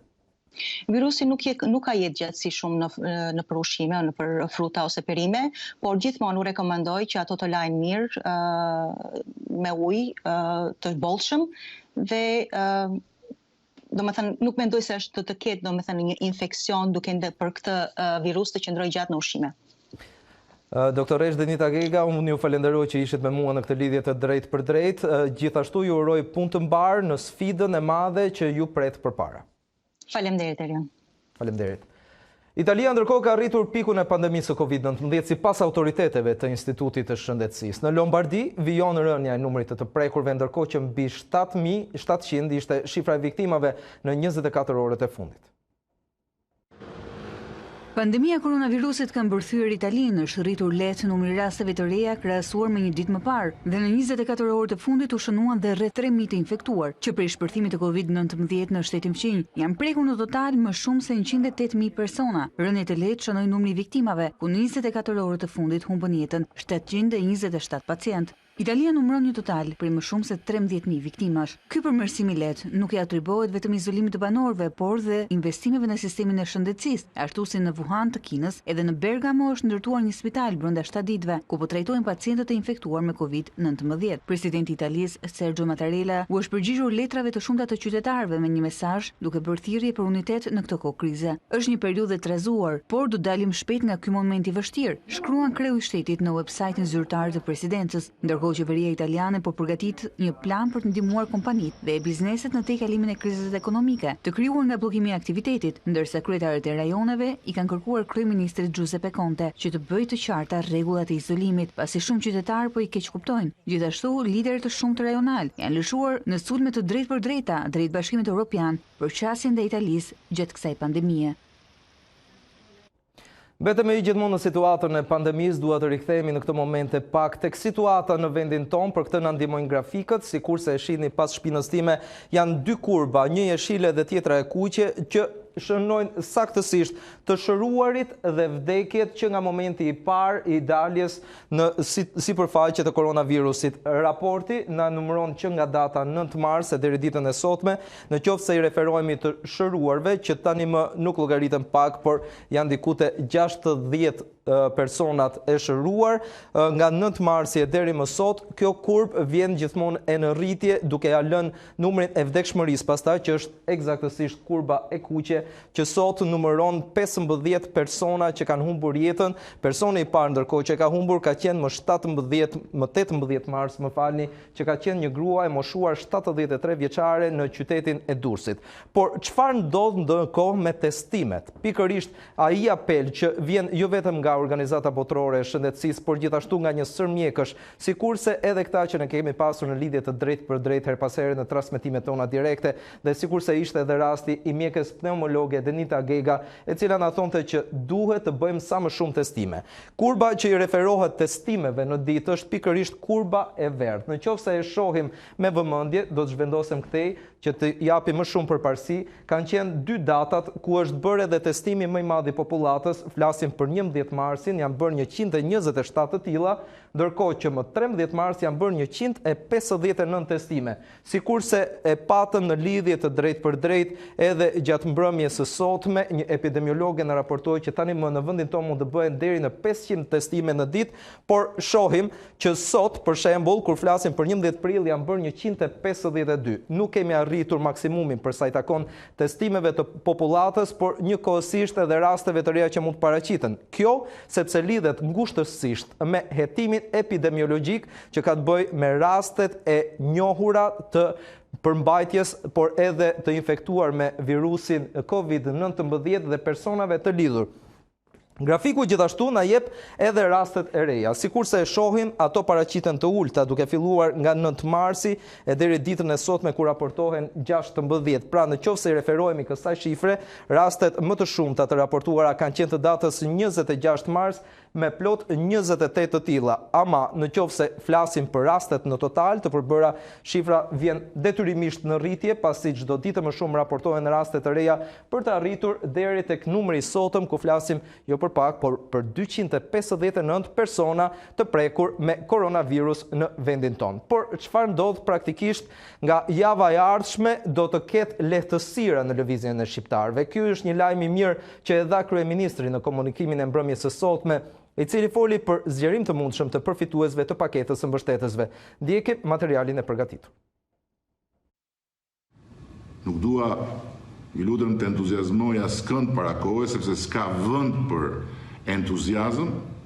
Duhet ju informoj se ne po detajojmë një plan të lehtësimit gradual të masave, që do të hyjë në zbatim menjëherë sapo të shohim fillimin e rënies kurbës të infektuar. Nuk e di dhe nuk na e thot dot në fakt as në Shqipëri, po askund në botë, askush se kur do të ndodh kjo. Por dim që deri në mes prillit ne do të mësojmë dhe do të kuptojmë shumë mbi sa thellë është shtrirë ky armik i padukshëm mes nesh. Ndërkohë, po studiojmë disa lehtësime të lëvizjes që do i kemi gati, me ndihmën e Zotit, duke filluar me pikatore nga java e ardhshme, po që se numrat deri të dielën do të na lejojnë ta marrim në konsiderat përdorimin e pikatores. Ndërsa përfituesit e mundshëm nga zgjerimi i paketës mbështetëse do t'i përcaktojmë jo më parë se sa 15 prilli, sepse duhet shohim me patjetër të dhënat nga fronti i luftës, që të mos bëjmë sape pa hanxhiun kur i thonë. Ndërsa të gjithë urdhrat ndalues të Ministrisë së Shëndetësisë për baret, restorantet, shkollat e kopshtet apo edhe për shërbimet që ofroheshin nga institucionet shtetërore ato private do të shtyhen pa afat. Fillimisht ndalesa për kufizimin e përhapjes së koronavirusit ishte deri më 3 prill. Ministria Manastirliu sqaroi gjithashtu edhe mënyrën se si do të bëhen aplikimet për ndihmën ekonomike. Qëndrojnë të mbyllura deri në përfundimin e epidemisë, qertet, kopshtet dhe shkollat dhe të gjitha institucionet arsimore, publike dhe jo publike. baret, restorantet, lokalet, fast foodet dhe strukturat e tjera që ofrojnë shërbime për klientët. Do të jenë të ndaluara deri në përfundim të kësaj gjendje epidemie, aktivitetet publike dhe jo publike, si dhe të të anullohen të gjitha grumbullimet masive në vendet të mbyllura apo të hapura deri në përfundim të epidemisë. Shtyhen deri në përfundim të kësaj situate dhe urdhrat për ndërprerjen e ndërhyrjeve kirurgjikale të planifikuara në të gjithë strukturat spitalore publike dhe jo publike, gjithashtu dhe konsultat. Duke filluar nga sot, të gjithë familjet dhe individët që përfitojnë nga skema e ndihmës ekonomike do të përfitojnë pagesën e kësaj ndihme pa patur nevojë që të shkoni të paraqiteni për të kryer aplikimin për përfitimin e kësaj pagese, pasi ai do të jetë online. Administratorët shoqëror të njësive administrative janë përgjegjës për kryerjen e aplikimeve për ndihmën ekonomike, duke mundësuar ata vetë kontaktin elektronik apo edhe nëpërmjet telefonit për t'u ardhur në ndihmë të gjithë aplikuesve për përfitimin në kohë të ndihmës ekonomike. Përjashtimisht, gjatë situatës së fatkeqësisë natyrore, aplikimet për ndihmë ekonomike do të pranohen nga administratorët shoqëror të njësive administrative në formë elektronike apo nëpërmjet shërbimit postar që do të vijojë shërbimet. Rreth 64.000 familje do të përfitojnë nga dyfishimi i pagesës së ndihmës ekonomike për gjatë gjithë periudhës së fatkeqësisë natyrore. Edhe për personat me aftësi të kufizuar, pagesat do të vazhdojnë pa ndërprerje dhe rikomisionimet e personave me aftësi të kufizuar do të zhvillohen pasi të kalohet periudha e fatkeqësisë. Ndërkohë, Ministria për Evropën dhe Punët e Jashtme mbyll sot udhëtimet e mundësuara nga qeveria shqiptare për riadhesimin e shqiptarëve që ndodhen jashtë vendit. Përfitues tonë autoritetet janë vetëm ata persona në situatë urgjente. Deri më tani janë riadhesuar 932 persona. Mbrëmja së mërkurës shënon 2 fluturimet e fundit nga Londra dhe Roma për riadhesimin e shqiptarëve të mbetur jashtë vendit. Gjermania dhe Italia janë shtetet me numrin më të lartë të shqiptarëve të kthyer. Qeveria shqiptare thotë se ka ndihmuar vetëm qytetarët që janë në situatë urgjente dhe duhet domosdoshmërisht të kthehen, veçanërisht studentët. Në këtë periudhë edhe ndihmët në Gjermani janë pezulluar, deri në datën 20 prill është një njoftim zyrtar, por nuk i dihet, kjo gjë mund të shtyhet edhe më tej nëse situata nuk do të përmirësohet. Dhe në pamundësi për të kthyer vetë në shtëpi, u drejtova Ministrisë së Jashtme në mënyrë që të gjejë një rrugë për të kthyer për familjes, që më sigurt dhe unë nga ata. Kush ka mbetur jashtë vendit e ka të pamundur për momentin të kthehet. Por jam në kushte shumë të vështira, po flen një garazh që mbajnë sende shtëpiake, një dhomë që mbajnë sende shtëpiake, po flen një bateni në një dyshek me 2 batenia. Ju kam kërkuar ndihmë ambasadës, Ministrisë së Jashtme, por askush nuk më kthe një përgjigje. Edhe largimi nga Shqipëria nuk është i mundur. Kam marrë me datën 5 mars, kam fut pasaportën për të bërë për 3 ditë, ditën e 3, një kanë që kam marrë pasaportën, atë natë kanë mbyll komplet fluturimet. Pyçuna që i kam në Itali janë 12-16. Janë vetëm për me fjalë komshit aty që janë kujdesohen edhe s'ka asnjë lloj tjetër. Jam i gatshëm që paguaj dhe biletën vetë për t'ikur. Kërkesat për kthim në AD vazhdojnë të mbeten të larta, ndërkohë që qeverisë kërkohet përmirësimi i praktikës së ndjekur deri më tani. Sugjerimi im është që të jenë transparent, sepse ato pretendojnë që kanë riadhesuar shumë persona, po se kë kanë riadhesuar, kush është kjo listë, nga kush përbëhet, pse nuk bëjnë publike një datën e fluturimit të radhës, orare dhe nisjan. Pra njerëzit duan transparencë në mënyrë që ata të kenë mundësi të organizohen. Selit diplomatike në vendet ku ndodhen dhe Ministria e Jashtme në Tiranë janë institucionet e vetme ku shqiptarët duhet të adresohen për ndihmë. Për ata që ndodhen në vendet kufitare, autoritetet apelojnë që të bëjnë regjistrimin në ambasadat e respektive, por në çdo rast këshillohet të mos nisen drejt vendit, pasi kufit janë mbyllur. Do ndalemi më tepër në këto momente të kjo çështje, pasi në lidhje të drejt për drejt me Skype, kam në këto momente shefin e operimit në kabinë të kompanisë Air Albania, zotin Ervis Maja, që dua ta përshëndes. Mirëmbrëma dhe mirë se erdhët. Mirëmbrëma, përshëndetje Erion, faleminderit për ftesën. Ju lutem, zoti Maja, ju keni qenë aktiv gjatë kësaj kohe me disa linja ajrore, të paktat që kanë qenë në fluturim. Cilat kanë qenë ato saktësisht? Në fakt pasi shumë kompania aerore mbyllën fluturimet me Shqipërinë, kompania Air Albania vijoi më tej operacionin me fluturime drejt Stambollit dhe së fundmi me fluturimet e riadesimit, siç e dini për shqiptarët që ishin të bllokuar në vende të ndryshme të Europës, ku ka patur disa fluturime riadesimi. Ndalemi fillimisht tek aeroporti i Istanbullit për të vijuar pastaj me procedurën e riadesimit. Si paraqitej situata në këto aeroporte të huaja në lidhje me mbrojtjen nga virusi? Padyshim të gjitha aeroportet, përfshirë dhe aeroportin e Istanbullit, që sikurse dihet, aeroporti i ri i Istanbullit është një ndër më të mëdhenjt në botë, kishte marrë masa shumë strikte për kontrollin e të gjithë pasagjerëve që hynin dhe dilnin nga ky aeroport, pika kryesore e hyrjes në Turqi. Duke filluar që nga kamerat termike të vendosura në terminal, kontrollet imposishme të pasagjerëve, formularët që duhet të plotësonin të gjithë pasagjerët, përfshirë dhe anëtarët e ekuipazheve të linjave ajrore që hynin në Turqi. Besoj të këto lloj kontrollesh nuk përfshiheshin tamponimet apo jo? Natyrisht që jo, nuk është pjesë e procedurave. Vetëm struktura standarde nga vinit dhe për ku shkonit, kontaktet që mund të kishit pasur apo matja e temperaturës, gjëra të tilla. Sigurisht, duhet të jepni një farë informacionit të detajuar në lidhje me historikun tënd të fluturimit, kjo më tepër për pasagjerët, pra nëse kishin qenë në vende të prekura gjatë periudhës 14 ditore, pra 14 ditë para fluturimit. Një tjetër pyetësor në rastet kur autoritetet e shëndetësisë së shtetit atje kërkonin një informacion shtesë në lidhje me këtë procedurë që ata kishin marrë. Dhe zoti Maja, ka pasur ndonjë ndryshim të sjelljes apo doja të qoja më shumë përqasjes ndaj jush në momentin kur u mor vesh që Shqipëria është zyrtarisht një nga vendet e prekura nga Covid-19 apo ka qenë njësoj si më parë? Në fakt jo, nuk e kemi ndjerë për qenë sinqert, ka qenë një procedurë krejt standarde sikurse dhe me kompanitë e tjera që operonin atje. Nuk ka patur le të themi një vëmendje më maksimale në këtë aspekt, por padyshim sikurse e theksova, kontrollet ishin shumë më të imtësishme, më të rrepta që pas përhapjes Covid-19-s. Ndërkohë ju jeni përfshirë edhe në procesin e riadesimit të shqiptarëve të bllokuar jashtë, sikurse thatë. A mund të më numëroni, ju lutem, fluturimet, numrin e fluturimeve ku ju keni asistuar? Janë disa fluturime në fakt që kompania flamërmbajtëse e Shqipërisë Air Albania ka operuar këto ditë drejt qyteteve europiane. Unë personalisht kam fluturuar në fluturimin e parë të Romës dhe fluturimi i fundit ka qenë ai ditës së sotme, paradite drejt Londrës. Dhe si ka qenë përvoja në këto kohë të Covid-19?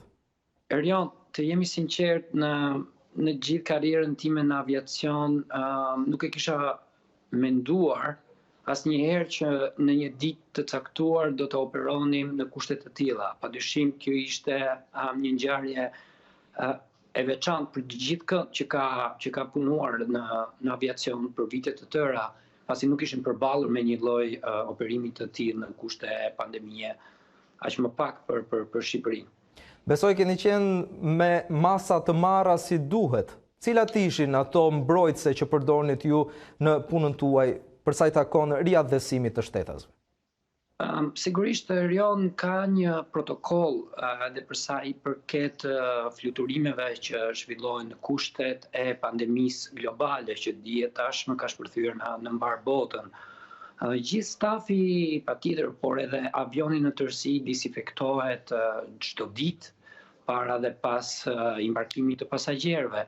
Gjithashtu stafi, duke filluar nga pilotët, kapitenët e fluturimit, por edhe stafi i gabinës, ose siç njohin ndryshe stewardët dhe stewardesat, natyrisht kanë masat e tyre, kanë një veshje gjithashtu speciale, një veshje mbrojtësie, doreza, maska dhe syze mbrojtëse gjithashtu, të cilat duhet të përdoren për gjitha këto fluturime që kryen në kushtet e pandemisë. Zoti Maja, në materialin që ne transmetuam pak minuta se të kishim këtë lidhje të drejt për drejt bashkë në Skype, dëgjuam zëra të disa personave që kishin kaluar momente jo fort të këndshme, kishin kaluar netët ndoshta në vende jo të përshtatshme për të jetuar. Ju i keni parë nga afër dhe keni takuar këta persona. Si paraqitet gjendja e tyre që u riadhesuan?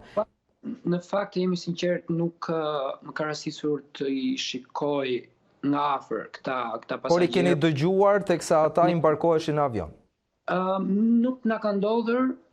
Për fat të mirë, me të gjithë shqiptarët që janë riadhesuar deri tani nuk kemi patur raste të tilla. Përkundrazi, doja të konfirmoja të kundërtën që të gjithë të riadhesuarit në fakt ishin të jetë të lumturuar për faktin që kompania Air Albania po kryente këto fluturime riadhesimi.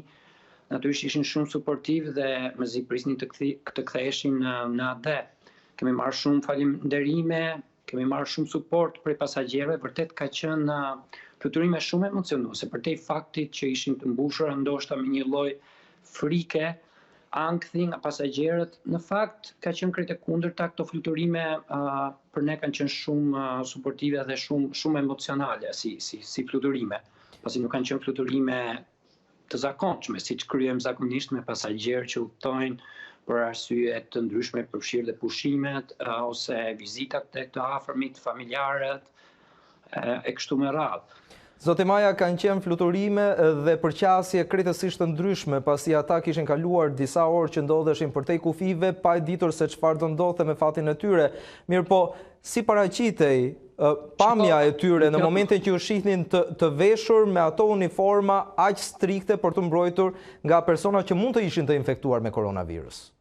Mund të them që pasagjerët deri diku kanë qenë të përgatitur për pamjen që ata do të kishin në avion, pasi dije që në kushte të tilla mjafton të shikosh, të ndjekësh televizionet live gjatë gjithë ditës, transmetohen kronika, lajme nga spitalet, nga bizneset të ndryshme që janë në operim gjatë kësaj kohe të karantinës, dhe nuk mendoj që ka qenë momenti i parë rastësor kur janë gjendur në avion dhe kanë parë stafin të veshur në atë uniform specifike pandemie.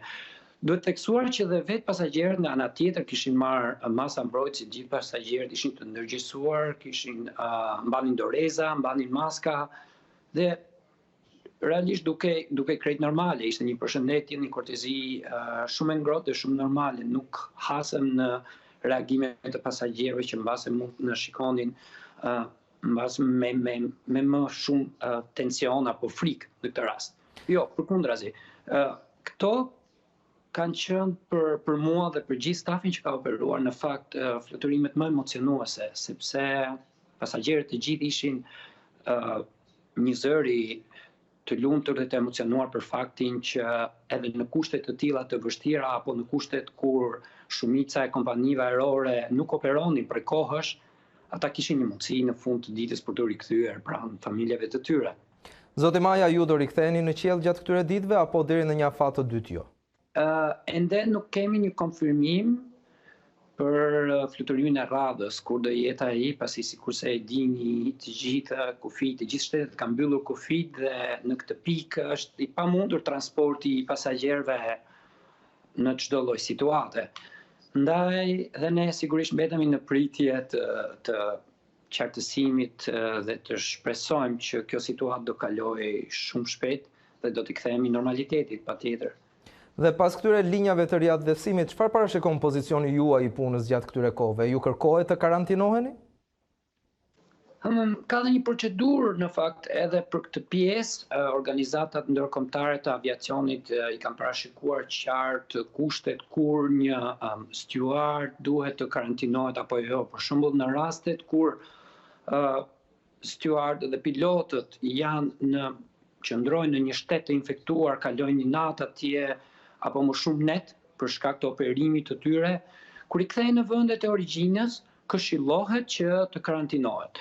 Ndërsa në rastin ton nuk është e nevojshme, pasi fluturimet kanë qenë vajtje ardhje, pra jemi nisur nga Tirana, kemi shkuar në një destinacion në Londër dhe jemi kthyer sërish brenda ditës, pra kemi qenë në avion dhe nuk kemi dalë në qytet për të qenë më të ekspozuar ndaj virusit.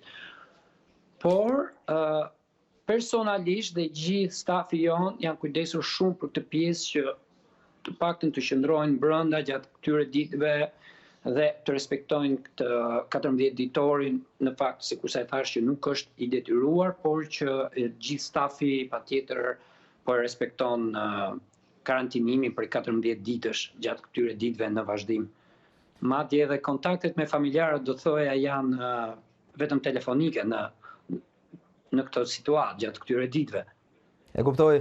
Zoti Maja, duke ju falenderuar që ishit me mua në këtë lidhje të drejtë për drejtë nëpërmjet Skype-it, dua në emrin tuaj gjithashtu të falenderoj të gjithë personat që janë përfshirë në këtë proces, jo vetëm të riadesimit, por edhe të trafikut ajror, pasi keni qenë në kontakt me persona që gjithashtu mund ketë qenë të prekur, pasi ata që kanë ardhur nga jashtë kanë rezultuar që janë më të prekurit në këtë kohë pandemie. Faleminderit edhe një herë për çdo gjë. Me që mu dha mundësia të jem në transmitim direkt me ju, gjejdo në rastin të falenderoj në mënyrë shumë të veçantë të gjithë stafin, duke filluar nga kapitenët, pilotët e mrekullueshëm të Air Albanias që kanë qenë vërtet shumë suportiv gjatë kësaj periudhe.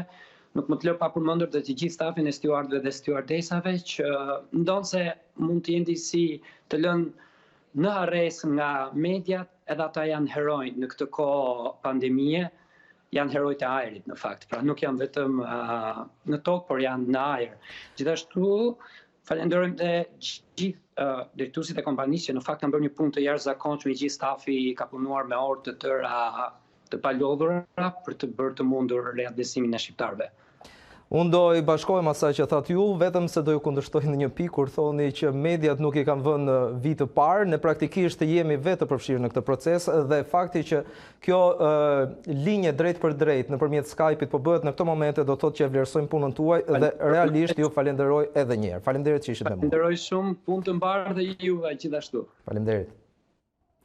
Në këtë moment, kur afro 1/3 e globit është në karantinë, interneti është kthyer në mikun më të mirë të njerëzve. Në Shqipëri, ashtu sikurse kudo në botë, trafiku i internetit është rritur pasi bota multimediale shërben për të punuar, për të qëndruar virtualisht pranë njerëzve të zemrës apo edhe për të argëtuar. Ndjekim material.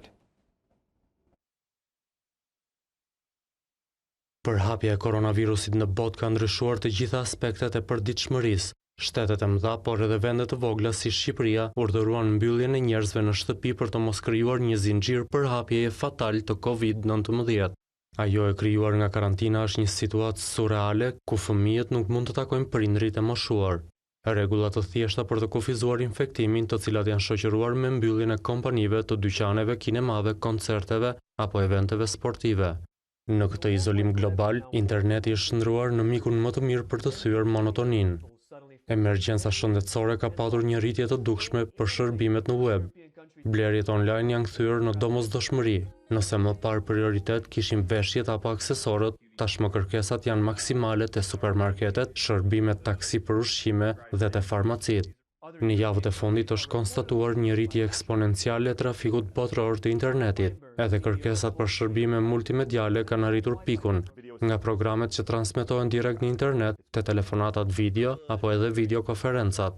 Nëse më parë bisedat video shërbenin për të takuar virtualisht me personat që jetonin larg, tashmë ato janë një domosdoshmëri për të mësuar gjendjen e atyre njerëzve, të cilët i kishin pjesë të përditshmërisë.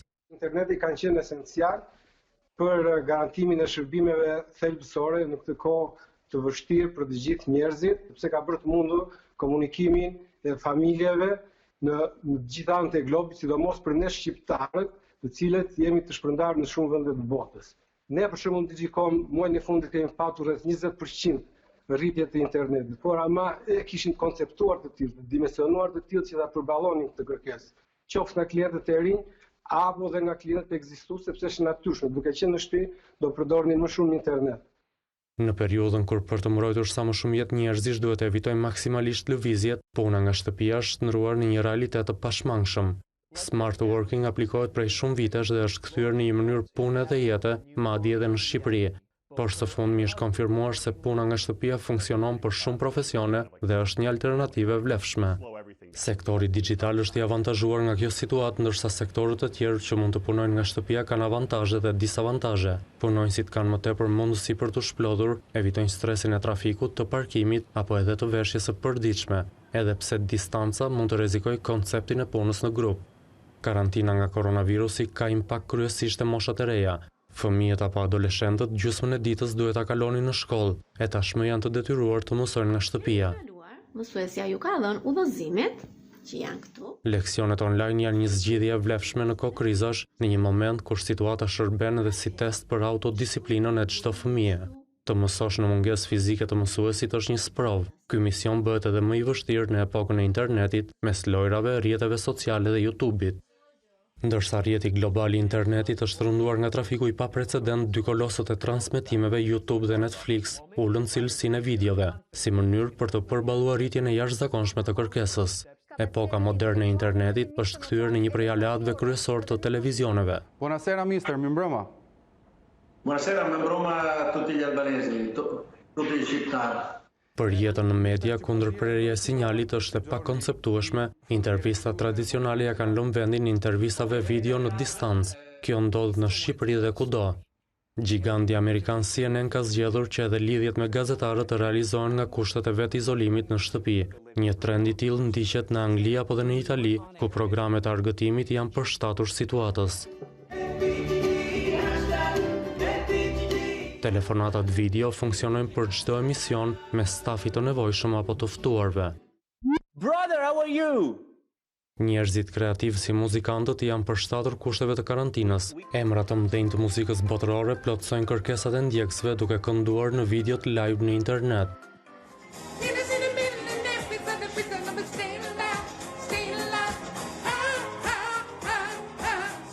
Robbie Williams ka shpikur termin koronaoke gjatë periudhës 2 javore kur qëndroi në vet izolim pas udhëtimit në Australi, ku duhet të kishte kënduar në garën që do të hapte sezonin e Formula 1. Koronavirusi ka ndryshuar mënyrën e jetesës dhe mënyrën si punojmë. Njerëzit kanë gjetur mënyra alternative për të bërë punën apo edhe për të qëndruar optimist gjatë mbylljes në shtëpi, por edhe për të dhënë shpresë. Pyetja është sa do i rezistojnë kohës këto zgjidhje në kushte emergjence.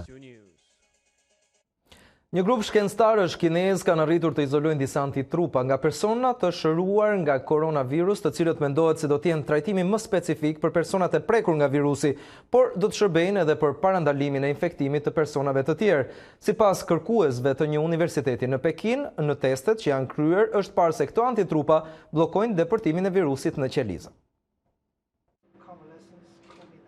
Një grup shkencëtarësh kinez kanë arritur të izolojnë disa antitrupa të cilët sipas tyre janë të efektshëm për kurimin por edhe parandalimin e COVID-19. Sipas shkencëtarëve, këto antitrupa bllokojnë hyrjen e koronavirusit të ri në qeliza. Aktualisht nuk ka një trajtim specifik dhe efikas për kurimin e virusit, i cili shpërtheu në Kinë, por u përhap me shpejtësi në mbar botën, duke u kthyer në një pandemi që deri më tani ka infektuar rreth 850.000 persona dhe ka shkaktuar 42.000 viktima. Zhang Linqi, profesor i Universitetit Tsinghua në Pekin, deklaron se një medikament i mundshëm me këto antitrupa që ekipi i tij ka zbuluar parashikohet të jetë më efikas se metodat që po përdoren deri më tani. Sipas profesorit Linqi, gjatë testimit janë marrë 20 antitrupa nga persona të cilët janë shëruar nga koronavirus. Nga këto antitrupa është parë se 4 prej tyre kanë arritur të bllokojnë virusin që të hynë në qeliza. Profesor Linqi deklaron se strategjitë e përdorura deri më tani, të cilat nuk janë specifike për këtë virus, të kombinuara me antitrupat që janë zbuluar, do të jenë tejet efektive në trajtimin e personave të infektuar, por edhe në parandalimin e përhapjes së virusit. Profesori gjithsesi sqaron se antitrupat nuk janë vaksin, por mund të përdoren mbi grupet e personave me risk të lartë të prekjes nga virusi, me qëllim të parandalimit të infektimit. Ekipi kërkimor shpreson që antitrupat të fillojnë të testohen te njerëzit brenda 6 muajve në vijim. Turneu i tenisit Wimbledon, një prej Grand Slameve më të rëndësishëm në botë, është anuluar. Eventi në Mbretërinë e Bashkuar ishte programuar të zhvillohej nga data 29 qershor deri më 12 korrik. Megjithatë, për shkak të pandemisë COVID-19 dhe masave shtrënguese, të cilat janë marrë edhe nga qeveria angleze, turneu nuk do të zhvillohet. Organizatorët e Wimbledon vendosën që për këtë vit ky Grand Slam të anulohet, pasi sipas tyre nuk mund të luhet me dyert të mbyllura, ndërsa një shtyrje ka rreziqe të shumta dhe vështirësi në organizim. Kjo është hera e parë që nga lufta e dytë botërore që Wimbledon nuk zhvillohet. Dhe me këtë lajm kemi bërritur në fund të këtij edicioni informativ. Për të gjitha zhvillimet të përditësuara në Korale, gjeni në faqen tonë të internetit a2cnn.com. Faleminderit për vëmendjen dhe natën e mirë.